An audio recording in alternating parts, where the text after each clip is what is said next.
పైడి రాకేష్ రెడ్డి ఆయనతో మాట్లాడించే ప్రయత్నం చేద్దాం. ఎమ్మెల్యే గారు చెప్పండి, కాంగ్రెస్ దాడిని ఎట్లా చూస్తారు? ఇంత అది ఒక ప్రీ ప్లానెడ్గా కిరాయి గుండాలు రౌడీలు ఒక ప్రణాళిక వచ్చి ఈరోజు రాష్ట్ర ప్రధాన కార్యదర్శి జనరల్ సెక్రటరీ గారిని తీవ్రంగా గాయపరచడం జరిగింది.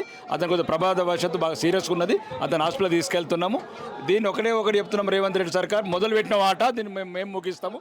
పుల్లతో కొక్కున్నారు మీరు, ఎవరు ఎక్కడ బీజేపీతో కొక్కున్నాడు ఎవరు బాగుపడలేదు. తెలంగాణలో ఇదే ఒక సంకేతం.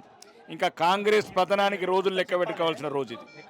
కానీ కాంగ్రెస్ నేతలు అంటున్నారు, తమ అగ్రనేత పైన చేసినటువంటి వ్యాఖ్యలకు నిరసన తెలిపేందుకు వెళ్తేనే మా మీద ఉల్టా దాడి చేశారంట. అది అసంత ప్రకటన అండి, దానికి సంబంధం లేదు. అది ఎక్కడో జరగని గురించి మాట్లాడలేము, ఎక్కడో ఇటీవల జరిగిన గురించి సంఘటనల మీద ప్రశ్నించలేము.